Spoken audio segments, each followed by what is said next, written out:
संवेदनशील और ऐतिहासिक रूप से विवादित रहा है। तमिलनाडु के मुख्यमंत्री एम.के. स्टालिन ने जब ये दावा किया कि हिंदी थोपने से 100 वर्षों में उत्तर भारत की 25 मूल भाषाएं नष्ट हो गई है, तो ये बयान सिर्फ एक भाषाई बहस नहीं बल्कि सांस्कृतिक और राजनीतिक विवाद का भी केंद्र बन गया है।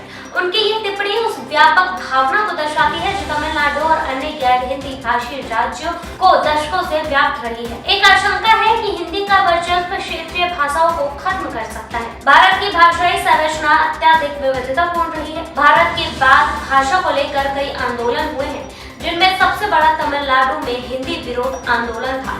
1967 में जब कांग्रेस सरकार ने हिंदी को आधिकारिक भाषा बनाने का प्रस्ताव किया तो राज्य में हिंसक दंगे भड़क उठे। इन विरोधों के परिणाम स्वरूप केंद्र सरकार को यह आश्वासन देना पड़ा कि हिंदी को अन्य भाषाओं के समान स्तर पर रखा जाएगा, न कि उन्हें विस्थापित करने के लिए। लेकिन एम.के. स्टालिन और डीएमके का मानना है कि केंद्र सरकार लगातार हिंदी को बढ़ावा देकर अन्य भारतीय भाषाओं को हाशिए पर डालने का प्रयास कर रही है।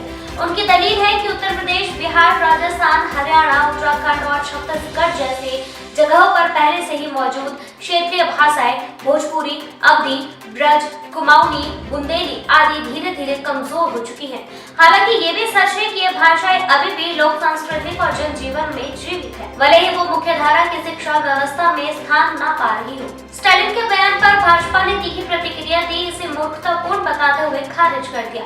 केंद्रीय शिक्षा मंत्री धर्मेंद्र प्रधान ने यह भी कहा कि एनईपी यानी राष्ट्रीय शिक्षा नीति में कहीं भी ये नहीं कहा गया है कि किसी राज्य पर कोई विशेष भाषा थोपी जाएगी। उन्होंने दावा किया है कि ये पूरी तरह से राज्य के ऊपर है कि वो अपनी शिक्षा नीति कैसे लागू करेंगे।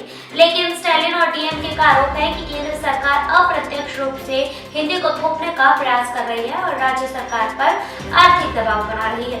एक महत्वपूर्ण मुद्दा ये भी है कि केंद्र सरकार ने कथित तौर पर तमिल भाषा शिक्षकों की भर्ती को इस शर्त पर रखा है कि कम से कम 15 छात्र उन भाषा को चुने। स्टालिन ने इसे भेदभावपूर्ण बताया और सवाल किया कि आखिर संस्कृत को ही हर जगह प्राथमिकता क्यों दी जा रही है। नई राष्ट्रीय शिक्षा नीति यानी एनईपी 2030 के तहत त्रिभाषा फॉर्मूला लागू किया गया है, जिसमें छात्रों को अपनी मातृभाषा अंग्रेजी और एक अन्य भाषा सीखने का विकल्प दिया गया है।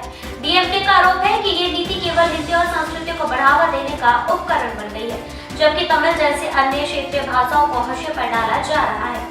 स्टालिन ने राजस्थान का उदाहरण देते हुए कहा कि वहाँ के स्कूलों में उर्दू शिक्षकों की जगह सांस्कृतिक शिक्षकों को प्राथमिकता दी जाती है। उनका सवाल था कि अगर केंद्र सरकार वास्तव में भाषा विविधता की रक्षा करना चाहती है तो ये सुनिश्चित क्यों नहीं करती कि दक्षिण भारतीय भाषाओं को भी उत्तर भारत में समान रूप से पढ़ाया जाए। उन्होंने प्रधानमंत्री नरेंद्र मोदी से वाराणसी में हुए तमिल संगम के दौरान पूछे गए इस सवाल का जवाब देने को कहा। तमिलनाडु की राजनीति में हिंदी विरोध हमेशा से एक मजबूत मुद्दा रहा है। 1937 में जब मद्रास प्रेसिडेंसी में कांग्रेस सरकार ने स्कूल में हिंदी को अनिवार्य किया तो व्यापक विरोध शुरू हो गया।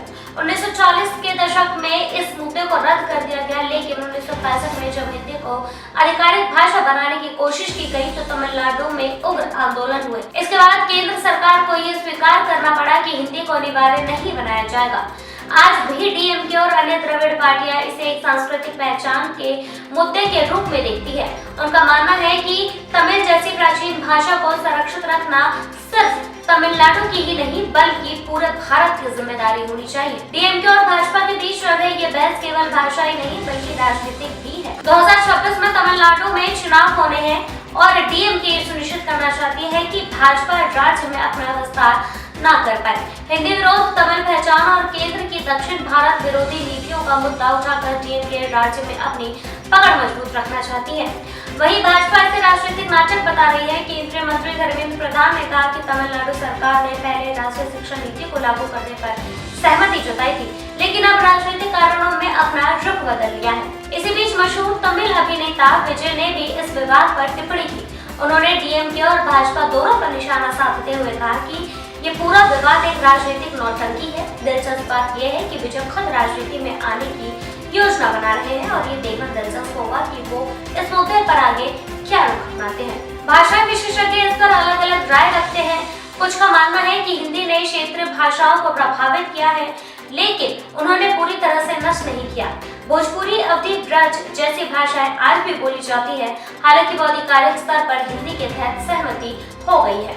वहीं अन्य विशेषज्ञों का मानना है कि सरकार की नीतियां हिंदी को ज्यादा बढ़ावा देती है और अन्य भाषाओं को मुख्य धारा से बाहर कर देती है। मसलन भोजपुरी बोलने वालों की संख्या करोड़ों में होने के बावजूद इसे संवैधानिक मान्यता नहीं मिली, जबकि बहुत कम बोलने वाली संस्कृत को मान्यता प्राप्त है। स्टैलिन और डीएमके का ये बयान केवल तमिलनाडु बनाम केंद्र सरकार की बहस तक सीमित नहीं है। ये पूरे भारत में भाषा पहचान और राजनीतिकरण के जटिल मुद्दों को उजागर करता है। भारत की बहुभाषिकता उसकी ताकत रही है, लेकिन सवाल ये है कि क्या हिंदी का बढ़ता प्रभाव अन्य भाषाओं को कमजोर कर रहा है। ये न केवल एक राजनीतिक बहस है जिसका उद्देश्य तमिलनाडु में भाजपा के विस्तार को रोकना है।